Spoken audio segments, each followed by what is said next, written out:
நமக்கு எதிராக யார் என்ன செய்ய முடியும்? ஒருவரும் ஒன்றும் செய்ய முடியாது. ஆமென். ஆமென்.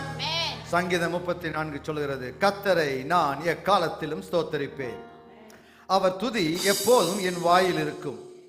கர்த்தருக்குள் என் ஆத்துமா மேன்மை பாராட்டும், சிறுமைப்பட்டவர்கள் அதை கேட்டு மகிழ்வார்கள். என்னோடே கூட கர்த்தரை மகிமைப்படுத்துங்கள், நாம் ஒருமித்து அவர் நாமத்தை உயர்த்துவோமாக.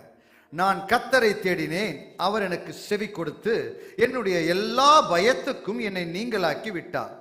அவர்கள் அவரை நோக்கி பார்த்து பிரகாசம் அடைந்தார்கள், அவர்கள் முகங்கள் வெட்கப்பட்டு போகவில்லை.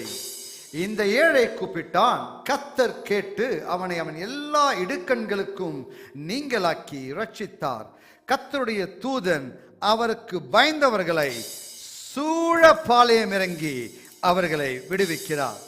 கர்த்தர் நல்லவர் என்பதை ருசித்து பாருங்கள், அவர் மேல் நம்பிக்கையாய் இருக்கிற மனுஷன் பாக்கியவான். கர்த்தருடைய பரிசுத்தவான்களே, அவருக்கு பயந்திருங்கள், அவருக்கு பயந்தவர்களுக்கு குறைவில்லை. சிங்க குட்டிகள் தாட்சி அடைந்து பட்டினியாயிருக்கும், கர்த்தரை தேடுகளுக்கோ ஒரு நன்மையும் குறைவுபடாது. ஆமென். ஆமென்.